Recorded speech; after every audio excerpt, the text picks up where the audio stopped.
Okay, density, last topic of chapter 2, and is a topic that we are going to do a lab with, so that's exciting. One of the physical properties of a substance that we talked about somewhere towards the beginning of chapter 1 was density. And you had said that you've heard of density before, you probably worked with it. But what you may not know is density is considered the rate. Now, the rate that we define in conversions was a comparison of two labels, and that's exactly what that is. It is a comparison of mass and volume. And so to find density, we simply take the mass and divide it by the volume. And the label is going to be whatever our mass and volume are. There's no strict label for it. So E equals M over V. So let's suppose that the mass is measured in grams and the volume is measured in liters. Then our label is going to be grams per liter. The word per means division or comparison. A comparison is actually a division. A comparison between two numbers, you divide the two out and see how many times bigger the top one is than the bottom. Okay? So, this is what we're going to be using for this. So let's take a look at what we've got here. In our example, we're going to take a look at 125 liters of a liquid that has a mass of 115 grams. Pretty weak liquid. So the density is going to equal to mass over volume. The mass we said is 115 grams. The volume is set as 125 liters. Now, when we do a problem like this, we have to make sure that we end up with 3 significant figures in the answer. Because this has 3, this has 3, the answer must have 3. So go to your calculator, punch that out, your calculator gives you 0.92. That is not 3 significant figures. This is just a number emphasizing the fact that you have a decimal point so you don't lose it, which is easily done by someone like me.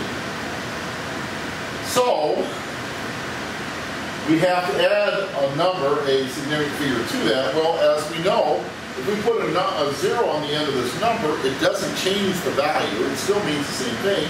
It changes the meaning of it as the precision of the measurement must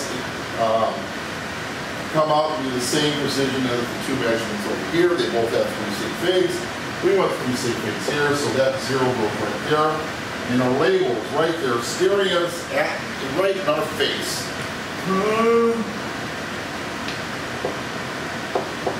Your grams per liter. Okay?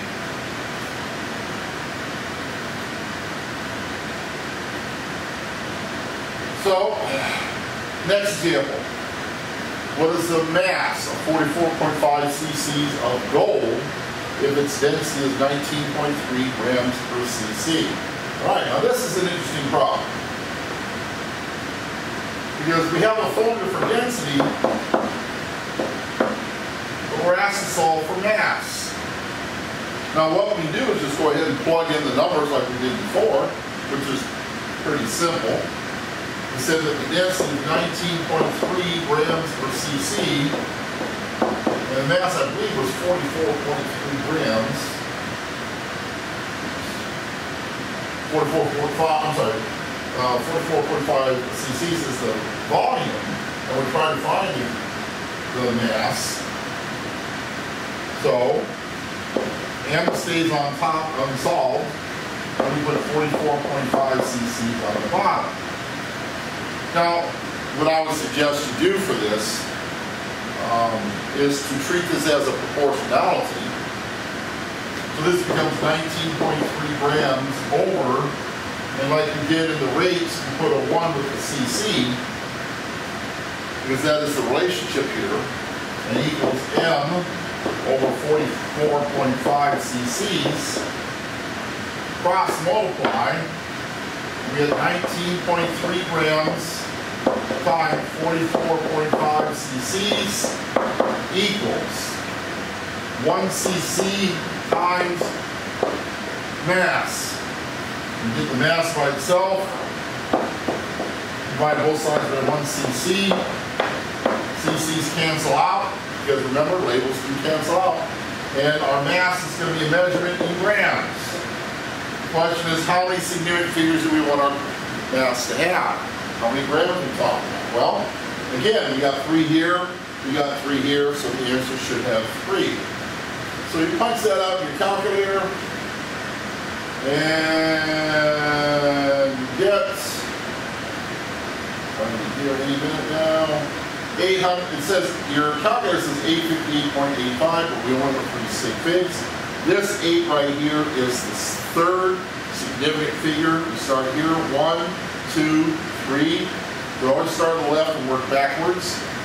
The number next to that 8 is another 8, so we're going to kick that up to a 9, so the answer is 859 grams.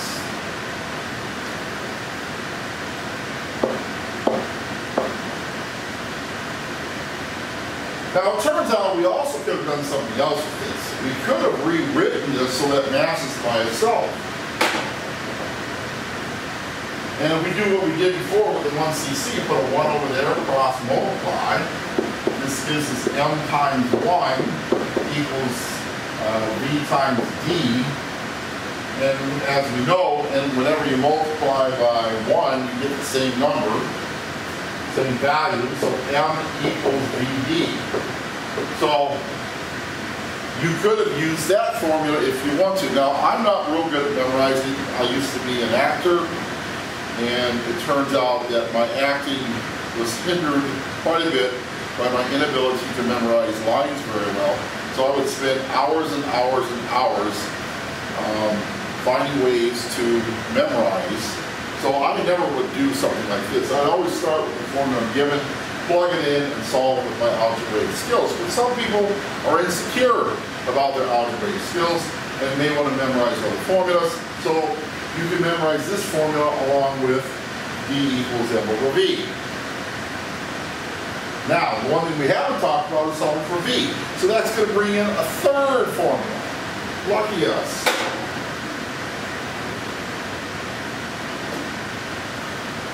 So, for this one, what is the volume of 225 grams of ethanol, which has a density of 0.785 grams per milliliter? And then I say here, note that a cc of volume is the same as a milliliter of volume.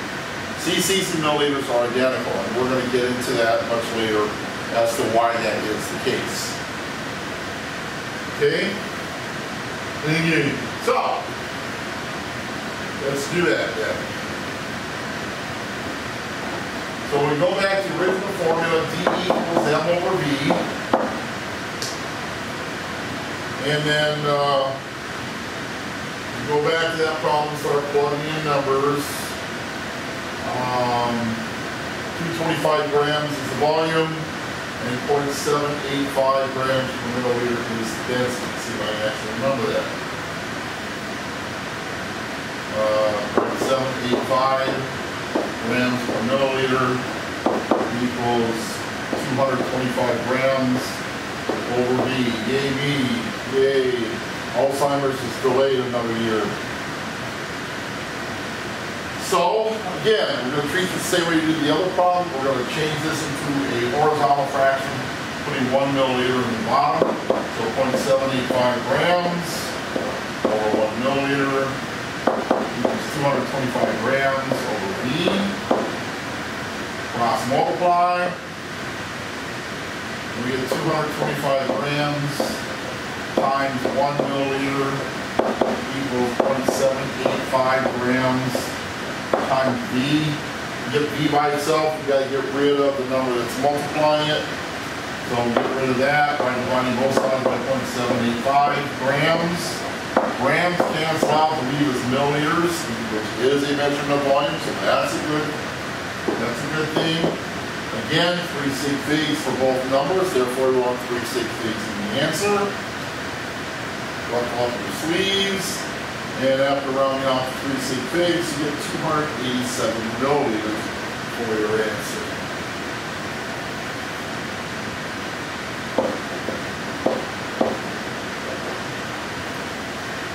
Okay? Now, so here's the thing. Insecurity in your algebra skills? Okay with memorization? Let's find the third formula to memorize. So we know that D equals M over V. And again, we're going to rewrite that as a portion. Cross multiply. Like so. And we get D times V equals M times 1, which is just plain M. So we just kind of X that out. Goodbye. So we get V by itself, we're going to divide it by D. So that means then that our formula for this volume is going to be mass divided by density. So that's formula number 3. So the 3 formulas, if you're going to do the memorization thing, D equals M over V, M equals V times D, and V equals M over T. Okay? So, you have some practice problems to play with, 5 of them. Good luck!